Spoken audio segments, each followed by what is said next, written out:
Merhaba arkadaşlar. Hepinize kocaman bir hoş geldiniz demek istiyorum.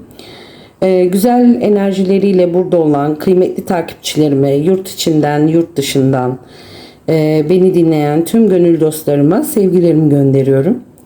Ve eğer bu kanala ilk kez geldiyseniz sizler de hoş geldiniz. Belki de bugün karşınıza çıkan bu falın duymanız gereken bir mesajı vardır size.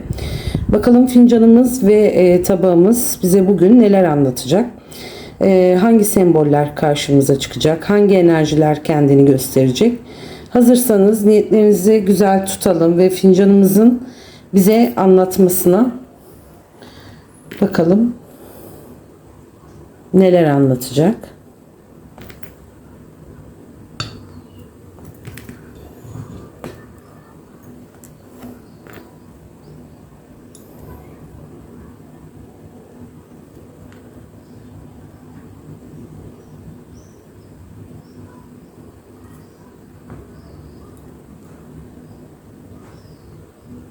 Şöyle bir bakmak istiyorum hep her yerine doğru düzgün bir şekilde figürleri bir saptamak istiyorum arkadaşlar.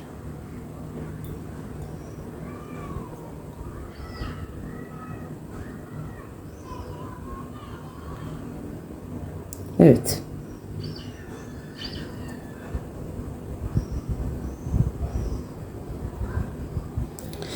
Evet, şimdi fincanımızın dip kısmından başlayalım.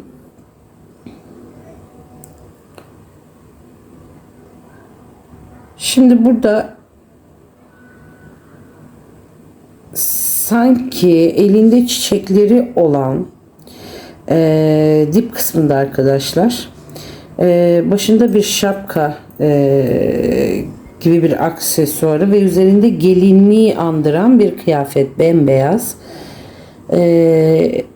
elinde çiçekleri. Bu bana özel bir hazırlığı, önemli bir buluşmayı ve gönül tarafından güzel bir gelişmeyi çağrıştırdı. Çiçek burada güzel bir haber, iyi teklif, bir davet ya da birinin size güzel bir niyetle yaklaşması şeklinde yorumlayacağım. Şimdi fincanın dibinde çıkmış olması ise bunun sizin için içten içe önem taşıyan ve henüz tam olarak ortaya çıkmamış bir konu olabileceğini düşünüyorum arkadaşlar. Bakalım fincanın devamındaki figürlerle bunu değerlendirelim. Şimdi fincanın bu etrafındaki telvelerle dip kısmındaki sıkıntıların yavaş yavaş kenarlara doğru yayıldığını görüyorum. Sanki yaşanmış olan bazı ağırlıklar merkezden uzaklaşmış ve dağılarak diğer telveleri ve diğer figürleri oluşturmuş. Şimdi üzerinizdeki bazı sıkıntıların hafiflemeye başladığını ve önünüzde daha ferah bir sürecin oluştuğunu söylüyor. Özellikle fincanın dip kısmındaki bu gelinlikle elinde çiçek taşıyan figürle birlikte düşündüğümde yaşanan bazı zorlukların ardından güzel bir gelişmeye doğru ilerleyen bir enerji var burada. Bakalım kenarlara doğru neler var arkadaşlar.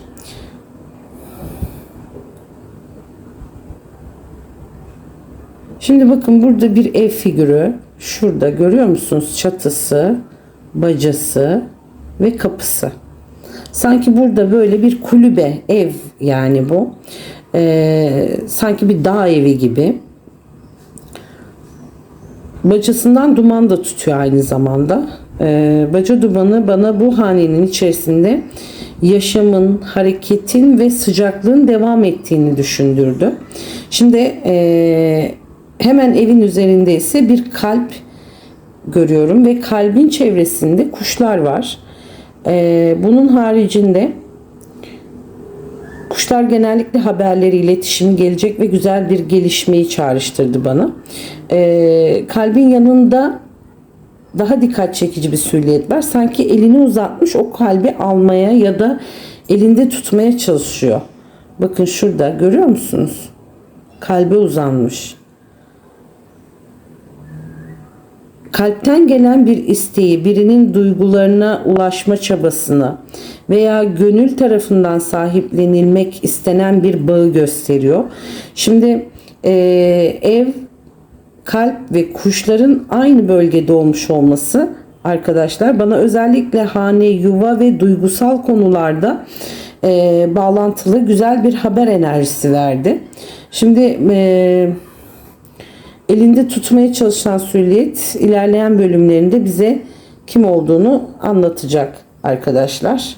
Bu kalbi elinde tutmaya çalışan kişi.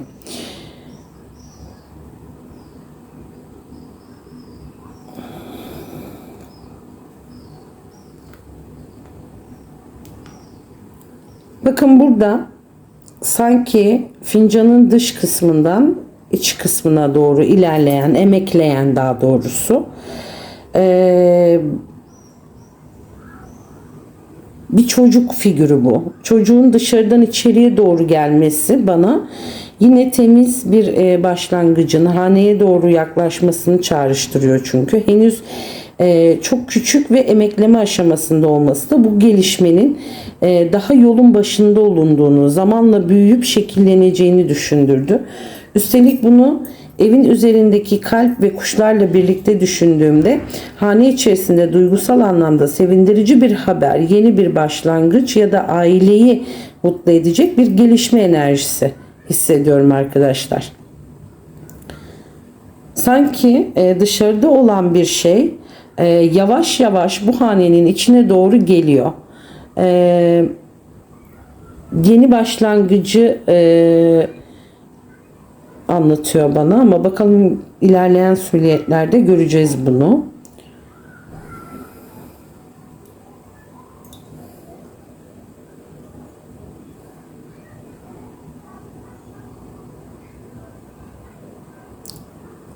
Şimdi burada sanki oturmuş bir deve var arkadaşlar.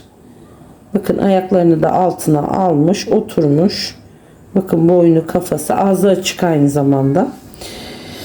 Neredeyse fincanın büyük bir bölümünü kaplamış bu. Bana sabır, dayanıklılık ve uzun zamandır taşınan bir yükü çağrıştırıyor. Sanki kişi bugüne kadar birçok şeyi sabırla taşımış, kolay pes etmemiş. Ancak devenin bu kadar büyük çıkmış olması bu konunun fazlasıyla oldukça önemli ve ağırlığı olan bir mesele olduğunu söylüyor bana. Yani bir yandan da deve çölü aşan ve uzun yollar kat eden bir hayvan olduğu için uzun süren bir yolculuğun, beklenen bir sürecin veya sonunda ulaşılacak bir hedefin sembolü gibi durmuş sanki burada arkadaşlar.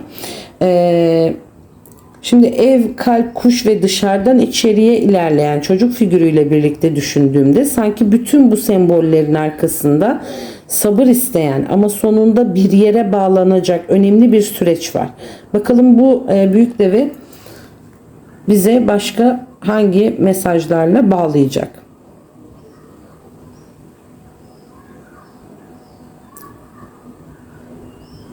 Şimdi bakın şurada bir tavus kuşu görüyorum. Kuyruğunu da açmış. Devenin ön kısmında zaten bu da.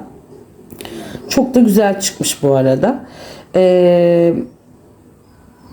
Gösterişli yani böyle kuyruklarını da açmış. Çok belirgin aynı zamanda. Bana burada güzellik, dikkat çekmek, kendini göstermek ve değerinin farkına varmak enerjisini verdi. Sanki uzun süren ve sabır isteyen bir sürecin önünde artık daha güzel, daha dikkat çekici bir dönem açılıyor arkadaşlar. Tavus kuşunun hemen üzerinde ise bir balerin eteğini andıran bir kıyafeti olan bir kadın figürü bu. Sanki üzerinde bir balerin kıyafeti var. Tavus kuşunun hemen üzerinde arkadaşlar ve kadının hemen yanında yine bir kalp figürü görüyorum. Üstelik bu kadınla kalp arasında belirgin bir bağ var. Bakın görüyor musunuz? Aralarında belirgin bir bağ var. Bu kadın figürünün kalpten gelen bir konuyla, duygusal bir meseleyle veya gönül tarafında yaşanacak bir gelişmeyi bu gelişmeyle bağlantılı olduğunu düşündürdü bana. Kadının zarif duruşu ve tavus kuşunun gösterişli kuyruğuyla birlikte çok dikkat çekti. Sanki burada uzun zamandır sabırla beklenen bir konunun ardından gönül tarafından kendini gösterecek güzel ve dikkat çekici bir gelişme var canlarım. Şimdi kalbin hemen diğer tarafına geldiğimde buradan bir yılan çıkmış. Bakın görüyor musunuz? Şimdi bu kalbin bir tarafında balerin kız, arkasından kalbin arka kısmından gelen incecik bir yılan. Yılanın kalbin arkasından çıkması bana burada duygusal bir konuda gizli kalan, henüz açıkça konuşulmamış bir detay olduğunu düşündürdü. Çok ince olması da bunun küçük yani baskın bir mesele olmaktan ziyade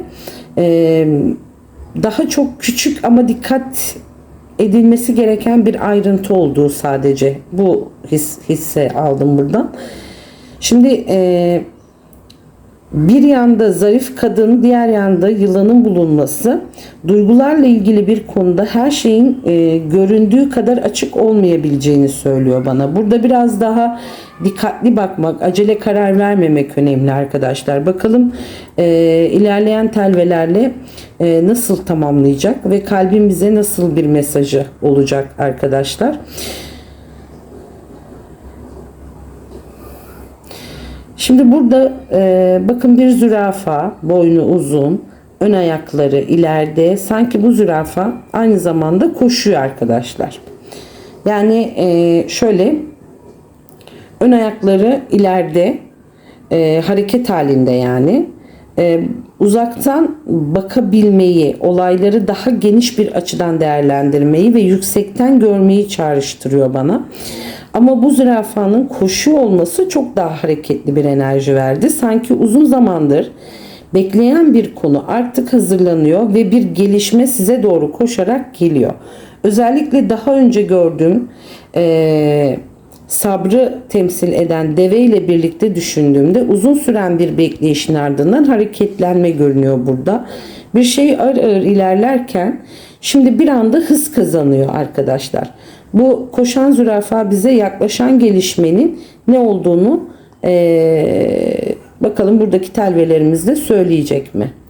Şimdi burada yine yollarımız var ama kapalı arkadaşlar. Açık gözükmüyor. Bu yollar henüz tam anlamıyla açılmamış. Sanki önünüzde birkaç seçenek ya da gidilecek birkaç yön var. Ama şu anda yani bu yollar henüz açılmayı bekliyor arkadaşlar. Tam da zürafanın geçtiği, hareket ettiği bölgede kendi yuvasında duran bir leylek görüyorum ben burada. Bakın hemen şurada, yuvası da altta. Bir leylek bu. Leylek figürü her zaman hareketi, değişimi, gelişmeyi ve bir yerden başka bir yere geçişi çağrıştırır. Fakat bu leyleğin kendi yuvasında olması bu gelişimin tamamen kopup gitmekten ziyade bir düzeni veya yuvayı koruyarak gerçekleşebileceğini düşündürüyor. Yani yuvasında olması bu şekilde uçuyor gözükmüyor çünkü. Yolların henüz açık olmamasıyla leyleğin yuvasında beklemesi de bana şunu söyledi. Bu hareketlilik, yani bir hareketlilik var, bir değişim enerjisi var ama bunun için doğru zamanın gelmesini bekliyor. Zürafa ise bu yolların üzerinde koşarak ilerliyor. Yani süreç durmuş değil, aksine yavaş yavaş hız kazanıyor arkadaşlar. Yani önümüzdeki yollar şu an biraz kapalı olsa da bir yolun açılmasıyla birlikte beklenen hareket başlayacak arkadaşlar.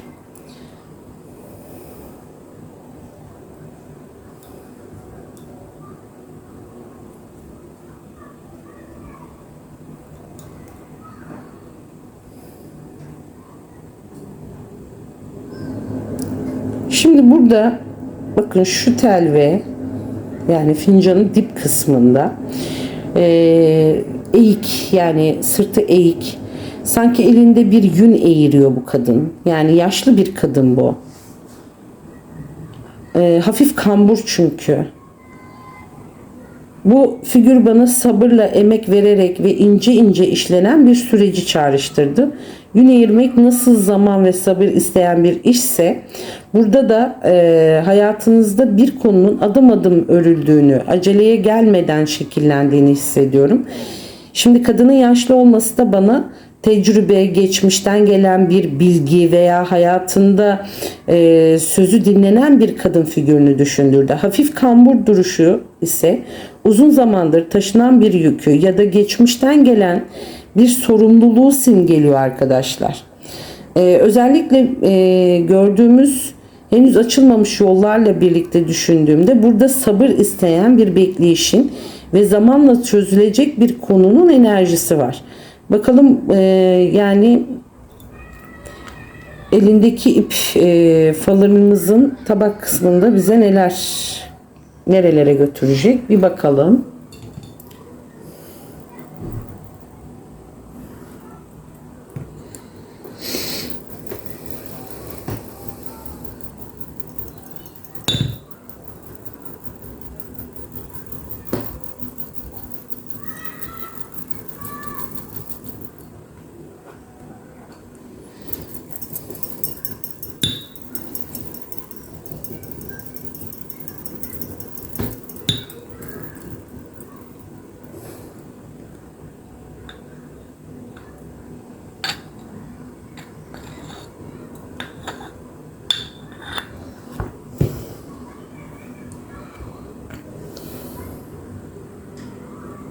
Şimdi öncelikle burada iki tane yan yana kalp görüyorum. Arkadaşlar, birleşmiş bir kalp bu. Yani birbirlerinin içine girmiş bir kalp. İki tanesi yan yana duruyor. Bunun hemen üstünde de bakın kanat, iki tane, yani kanatlarını açmış, kanat germiş bir figür var. Bakın şurada. Kanatlarını açmış bu iki kalbi kanat germiş arkadaşlar. Hanenin içine kanat germiş daha doğrusu. Şimdi bu birbirine sanki kenetlenmiş gibi duruyor kalpler. Karşılıklı duyguları, güçlü bir gönül bağını ve birbirinden kopmayan iki enerjiyi çağrıştırdı. Ama asıl dikkat çekici olan bu iki kalbin hemen üzerinde kanatlarını iki yana açmış figür. Yani bakın hem orada hem de burada var. Görüyor musunuz? Yani kanatlar iki yana açılmış. Kanatlarını adeta kalplerin üzerine gölge yapmışlar, siper etmişler.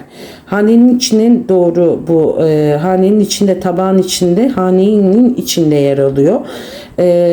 Bu görüntü bana çok güzel bir korunma ve kollanma enerjisini veriyor. Sanki bu iki kalbin arasında oluşan bağın üzerinde görünmeyen bir koruma var. Ama şöyle söyleyeyim, aynı zamanda kanatların hanenin içine doğru çıkması evin ve aile düzeninin de bu enerjiden etkileneceğini düşündürdü bana arkadaşlar. Çünkü özellikle daha önce gördüğümüz ev, kalp, kuş ve diğer gönül sembolleriyle birlikte baktığımda burada duygusal anlamda güçlü bir bağım ve haneye yansıyacak güzel bir gelişmenin enerjisi var. Ve bakın sadece hane içinde değil, bakın kenarında da kanatlar açılmış arkadaşlar. Çok güzel çıkmış falımızın tabağı. Benim hoşuma gitti.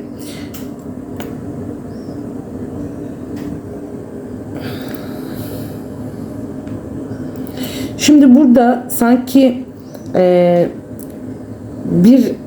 bir şey üflüyor arkadaşlar. Yani böyle hani bir boru ya da bir haber gibi düşünebiliriz biz bunu.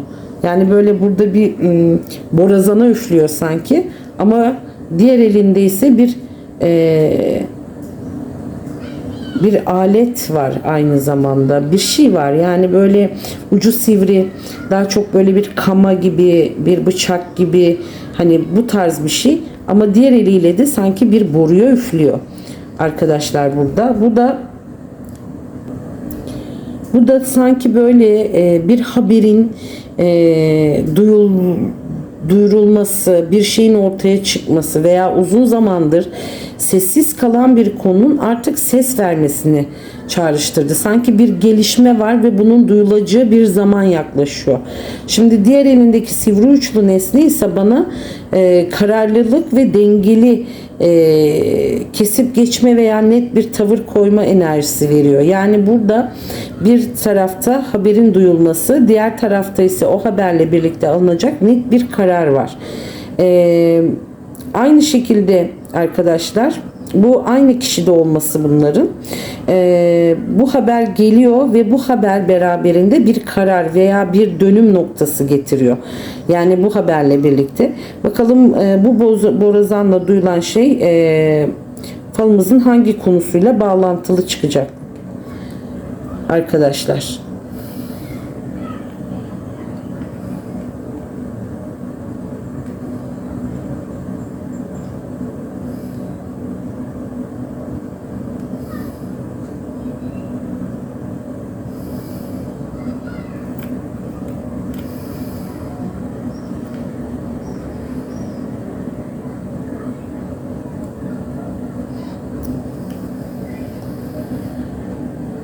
Şimdi yine hanenin içinde bakın burada hafif eğik, yine sanki bir yere odaklanmış. Yani böyle hafif sırtından, belinden eğilmiş, sanki bir yere odaklanmış, bir yere bakıyor bu kişi. Ve bakın buradan şu kısma doğru bakıyor. Yani bu borazanı üfleyecek kişiye doğru sanki odaklanmış gibi duruyor arkadaşlar. Yani şöyle söyleyeyim, bu iki figür arasında belirgin bir iletişim ve karşılıklı bir etkileşim var gibi duruyor. Burada biri haberi duyuracak, diğeri ise bu haberi bekleyen, dinleyen veya gelecek gelişmeye dikkat kesilmiş tarafı anlatıyor. Ve bu bir gelişme var ve bu iki figürün birbirini tamamlıyor. Yani özellikle borazan figürünün yanında sivri uçlu nesnenin de bulunmasıyla birlikte düşündüğümde bu kişiyi olan haberin ardından bir karar, netleşme veya bir konuda harekete geçme enerjisi oldukça güçlü arkadaşlar burada. Çünkü tamamen buradaki nesneye odaklanmış durumda.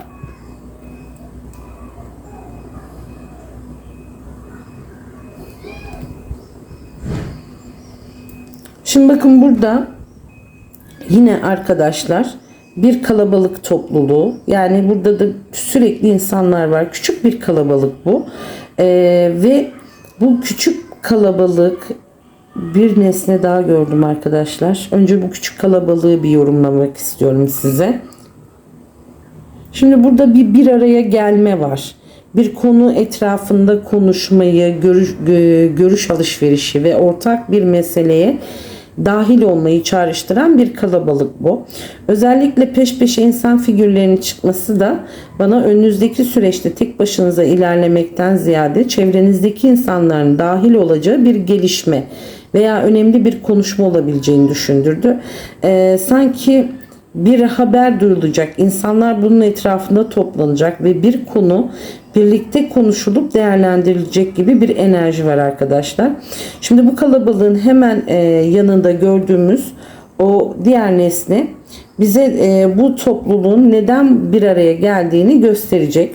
Şimdi burada bir el görüyorum ben arkadaşlar, bir avuç daha doğrusu. Bakın bu bir kol, şuradan geliyor. Bakın burada bir el. Elin içerisinde ise bir kişi mevcut. Ama çok büyük bir el bu. Bakın kalabalığın üstünü neredeyse yapmış. Böyle avucunu açmış. Avucunun içinde de bir kişi ve elini kaldırıyor bu kişi. Bir selamlama yapıyor sanki bu kalabalığa arkadaşlar. Şimdi bu görüntü bana kişinin kalabalığın içerisinde öne çıkmasını, dikkatleri üzerine çekmesini ve kendisini duyurmasını çağrıştırıyor. Büyük el ve açık avuçta buna aynı zamanda bir destek, sahiplenme veya birinin arkasından durma enerjisi verdi. Yani burada bir kişinin çevresindeki insanların önünde sözünü duyuracağı, kendisini göstereceği ve ya da bir topluluğa önemli bir mesaj vereceği bir durum gözüküyor. Elin avucunda, yani avuç kısmında bulunması da sanki bu kişinin birileri tarafından korunduğunu veya desteklendiğini anlatıyor. Kalabalık, büyük el ve elini kaldırarak selam veren kişi, üçünü birlikte düşündüğümde toplum içinde görünür olmak ve bir haberin ya da kişinin öne çıkma enerjisi oldukça güçlü arkadaşlar burada. Ve aynı zamanda burada bir tavuk görüyorum ben. Bakın şurada görüyor musunuz siz de? Bildiğiniz bir tavuk bu. Şimdi burada arkadaşlar bu tavuk kolun, yani 50 kolun, avuç açmış kolun hemen arkasında.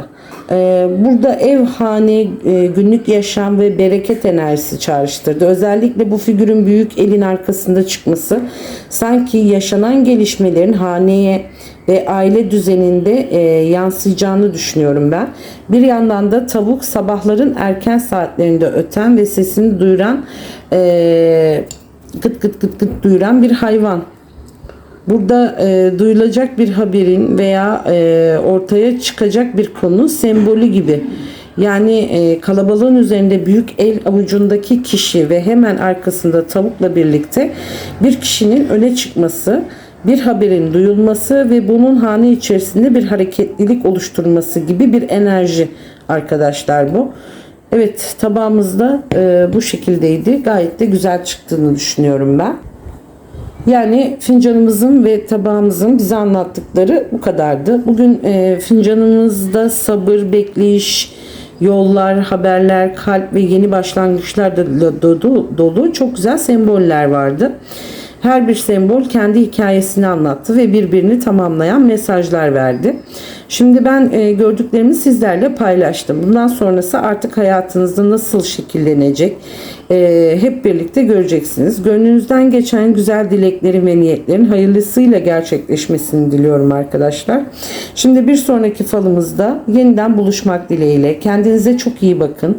Güzel enerjiler sizinle olsun efendim. Hoşça kalın.